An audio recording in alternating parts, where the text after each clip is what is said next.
Die Welt wird halt immer moderner, komplizierter. Nicht für der, wo arbeitet, sondern für der, wo es nicht versteht. Und zu viel neumodisch, zu viele Leute, wo keinen Sachverstand mehr haben. Der will nur noch Schlüssel an und abfahren.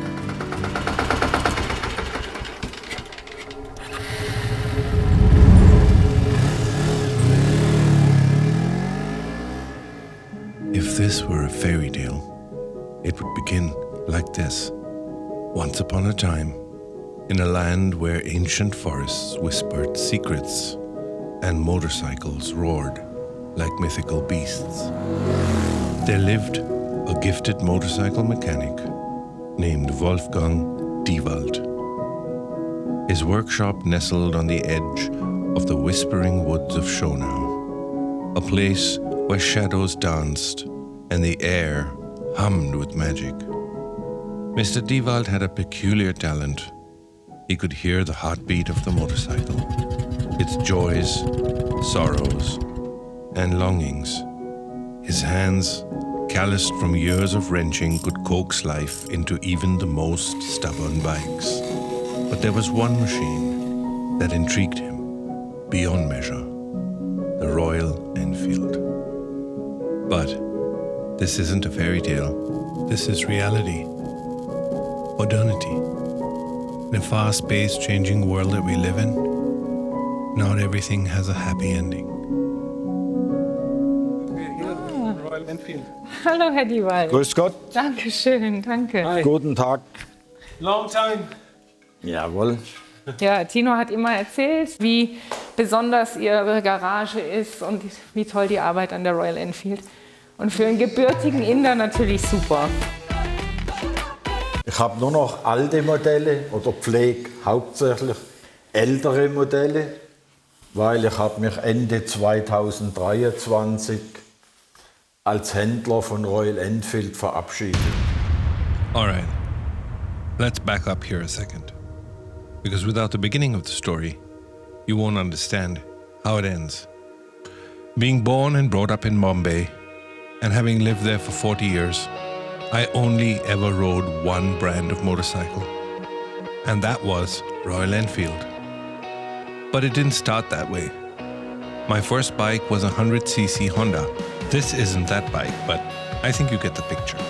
I removed all the trimmings and mud guards and everything to make it go as fast as it could, and it did. But that was the problem.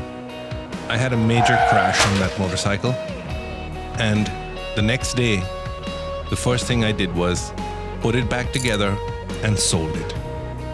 I realized speed wasn't what I needed in Mumbai. What I needed was something stable, slow, and beautiful. And that's when I went straight with the money I had in my pocket to the nearest Enfield I could find, right off the street, no dealers, and bought one. Now at the time, I knew nothing about motorcycling. And I think the guy that sold me the motorcycle knew exactly who he was selling it to. So he sold me a lemon. It broke down literally 100 meters away from where I bought it. But that didn't stop me from falling in love with the motorcycle. For the rest of my college days, I was always at the mechanics. I wanted to learn everything: how to spoke a wheel, how to trim a seat, how to fix the engine. I never wanted to be taken for a ride again. I set up my own little workshop alongside another mechanic in my dad's old marble factory. That's where my mechanical journey began. I started buying more Royal Enfields, modding them, chopping them, and doing all kinds of ridiculous stuff with them.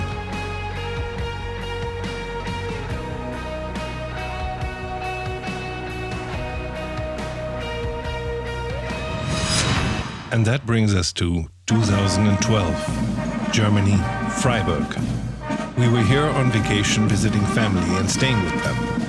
So obviously I had to look in the garage. And what do you think I found? You guessed it, a 500 Enfield. Now, this old girl needed some work. She needed a tune-up, she needed some parts, so I quickly whipped out my phone, Googled nearest Enfield showroom to me, and there it was, Mr. Diewald in Schonau. But when I got there, I had absolutely no idea what was waiting for me.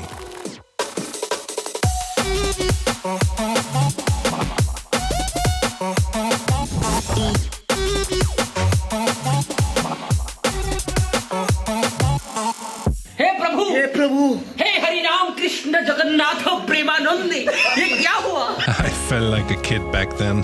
Now, chopping and changing and modding a motorcycle is one thing. But seeing someone build an 800cc diesel engine with a belt drive and a belt dry clutch system is something completely different. That's another level of engineering. And that's why I came back to see what's up with Mr. Diewald again.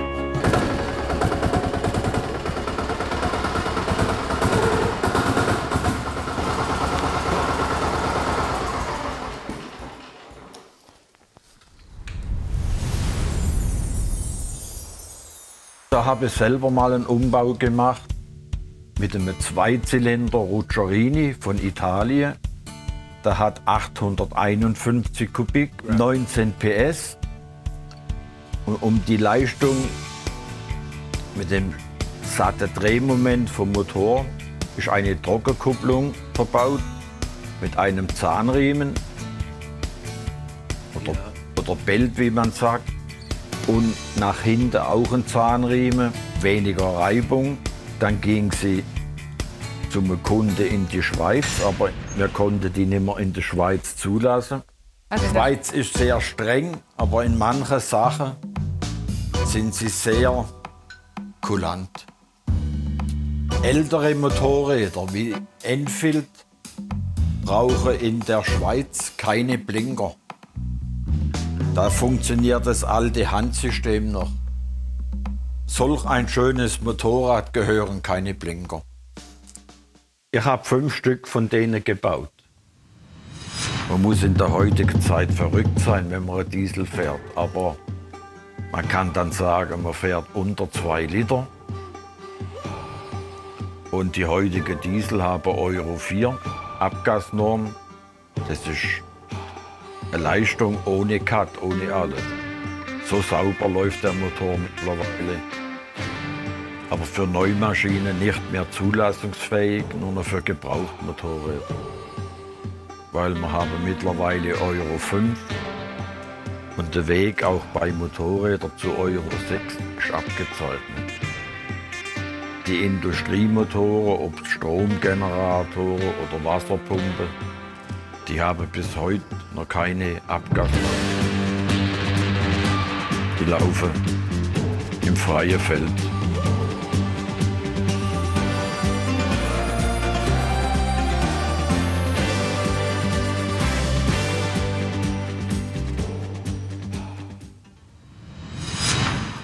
Royal Enfield hat, ich weiß ja nicht mehr, einen 325er Diesel gebracht. Das war ein Lizenzmotor von Italien, von der Firma Lombardini Ruccerini. Und den haben sie gebracht. 325 Kubik, 6,5 PS, nur Kickstarter. Also da haben gestandene Männer das Motorrad auch nicht zum Laufen gebracht, weil auf einmal kam der Verdichtungstakt. Dann sind auch 2 Zentner machtlos, wenn man nicht weiß, wie man den Schwung ausnutzen muss. A bit of decompression. And okay, come on, girl. Let's put the lights off. Oh, no. That's how you do it. Just needed to switch the engine run on. Rookie mistake. Das waren die ersten Diesel. So kam dann die Firma Sommer wieder ins Spiel. Der hat dann mit Hatz-Diesel angefangen. Leistung 11 PS, 160 Kubik. Dann war immer ein bisschen mehr Leistung und endlich ein Knopf zum Drücken. Und heute haben wir den Motor an für sich immer noch. Nur heute hat er 516 Kubik und 12 PS. Aber es sind Welten zwischen den Motoren. Das war eine, die ich für mich mal gebaut habe. Eine 500er EFI. Der Motor hat 535 Kubik, Doppelzündung, leichtere Schwungmasse, ein Spezialkolbe von der Firma Wössner, dass wir auf 535 Kubik kamen. Das Fahrwerk ist original Enfield. Da haben wir noch, bevor die Engländer das gemacht haben, hat die Firma Sommer Alugabelbrücken gemacht. Hochwertige, damit man die Enfield-Gabel besser geführt hat. Bremse ist ein 320er Brembo mit Hagon-Stoßdämpfer. Also gemacht für einen Ein-Mann-Betrieb oder eine Mann-Person. Ja. Das ist auch Vergasermodell noch. Man sieht es auch mit Doppelzündung, 2 Ausgänge. Motor auch ein bisschen mit mehr Leistung, hat auch 535 Kubik. Da ist an für sich nur so Umbauten. Wir haben dann frühzeitig auch in ältere Modelle die Gabeltauchrohre geändert, umgebaut auf Scheibenbremse, damit die Bremswirkung, weil Deutschland bremst später und fährt schneller auf die Kreuzungen. Ja. Well, of course we brake later and take off faster. This is the country that is driven by speed and efficiency. Here, everyone has gone through ridiculous stringent examination and practical training. So we follow the rules to the letter. We read road signs like a musical score, and therefore everything is 99% predictable. That's why we know what to expect. And it's expected of you to drive as fast as the speed limit allows it. Of course, there are idiots everywhere, but as my driving instructor taught me, that's what you have insurance for. Now let's get back to Mr. Diewald and ask him why he fell in love with the Enfield. 1994 war die Frau und ich auf einer kleinen Messe, sehr klein in der Schweiz. Und dort hatte Fritz Egli einen Stand gehabt. Auch nur mit Enfield. Er war ja etliche Jahre nebenberuflicher Berater von Enfield dazumal. Und er hat immer neue Motorräder bekommen zum langfristig testen, verbessern, so dass sie für den europäischen Markt täglich zu gebrauchen waren. Und dann musste ja ein deutscher Partner finden, wo das vertreibt. Und somit sind wir zu der Firma Sommer und haben sich hauptsächlich auf die Diesel spezialisiert. Und dann war der Funke Enfield da. Ich denke, 1994 war Enfield vielen noch kein Begriff. So richtig in Deutschland jetzt. In Deutschland gar nicht. Da hat man vielleicht gewusst, wie man schreibt Enfield, aber das, wo alle schon einen Anlasser hatten in Deutschland, kommt ein Motorrad aus Indien, nur mit Kickstarter und dann noch rechts geschaltet, Schaltung andersrum, wie der Deutsche gewöhnt war. Das war Enfield. Aber der das kapiert hat, der wusste auch, wie man Motorrad fahren kann. But those that got it really knew how to ride a motorcycle. Well, there's a fundamental difference between a rider, say, in India and a rider in Germany. In India, like most warm countries, the general population buy a motorcycle out of necessity and use it as their main mode of transport practically all year round. because it's cheaper and gets around faster in traffic than a car does. Most low-income families can't afford a car and the gas in it, so the motorcycle is the next best thing. However, it's the opposite in Germany. Here, at least where I live, it's cold, rainy, and the winters are depressingly long. The streets get frozen over with black ice, and the thought of riding a motorcycle really doesn't sound like fun. Here, the car is a necessity, and you can't survive without one. And combis and station wagons, they're king. So the motorcycle is relegated to being a luxury ridden only for a short time in summer, before they are covered, put to sleep, like Sleeping Beauty, waiting for the sun's true love's kiss. Out here, you need to be really passionate about motorcycling to be able to afford a car and a motorcycle. One for need, one for speed. However, to subject yourself to an older motorcycle with completely different controls, a Kickstarter, and no frills? Well, that can only mean one thing. You're a purist, and you have mastered the art of Zen motorcycling. It means you're not afraid to take risks and get your hands dirty. You prefer tooling around and not fooling around. You get it and enjoy it. You're the triathlon elite, enjoying pushing yourself to the limits of your strength just for the fun of it. You don't care about the opinions of others. You keep your machine in pristine condition, and that's what makes you a different breed of motorcyclist. At least that's what I think Mr. Dewald is trying to express. Anyways, back to the interview and ask Mr. Dewald about some of those custom parts he used to order from Switzerland. Wir haben vielleicht mal Teile bezogen über den Egli. Aber Enfield war arbeitsintensiv, wenn man nicht gewusst hat, wo Null ist. Und so kam es dann, dass wir auch über den Herr Egli in der Schweiz neue Motorräder bezogen haben. Die Firma Egli gibt es nicht mehr. Auch aus Altersgründen. Er wollte sie verkaufen. Dann hat einer, wo Firma aufkauft, ein paar Jahre die Firma Egli betrieben, aber keinen Käufer gefunden. Dann hat er auch den Schlüssel zugedreht.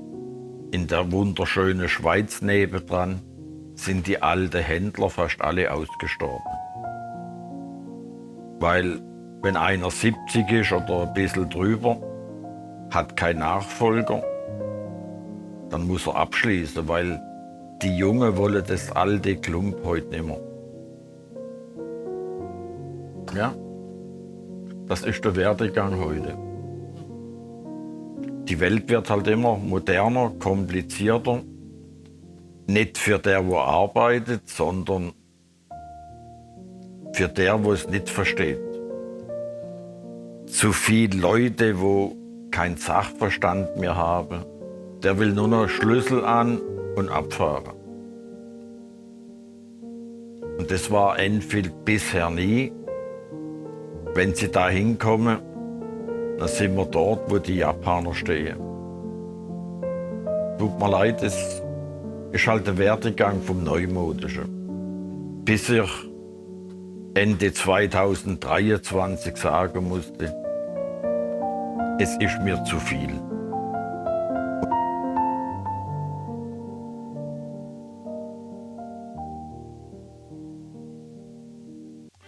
Like I said in the beginning of the story, not everything has a happy end.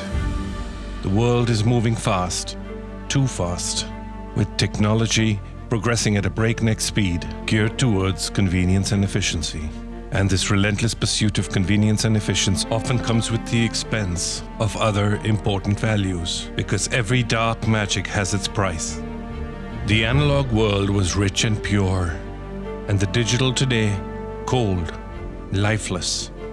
And as everything becomes computerized, more complicated, more complex, with smartphones, with apps, with the ECU in your motorcycle, constantly controlling your every move.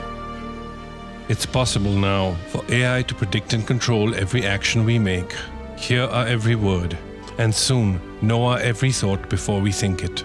The old Enfields, however, take us back in time, when things were designed for humans. Designed and built by humans for humans. Don't get me wrong, I love technology. I'm addicted to technology just the same way you are. But I was raised in the analog era, so I know what that feels like. I may drive an automatic today, but I learned to drive with a stick shift. Imagine your driving instructor tomorrow saying push X to go forwards, Y to brake, and use the joysticks for the stabilizer and rudder. Okay.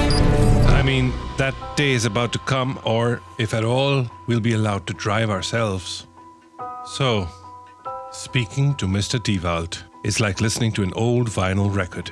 It warmed my heart and reminded me of simpler times. In his presence, time slowed down, echoing simple days when life moved at a gentler pace. I wish there was a place in our modern world today where his work and his garage would still find the relevance and value it so much deserves, as it is defying the digital frenzy of modernity and dark magic. Well, his place does that for me, and I know for many of you too. And that's why I wanted to tell you his story. The story of Mr. Dewald and his work with the Royal Enfield.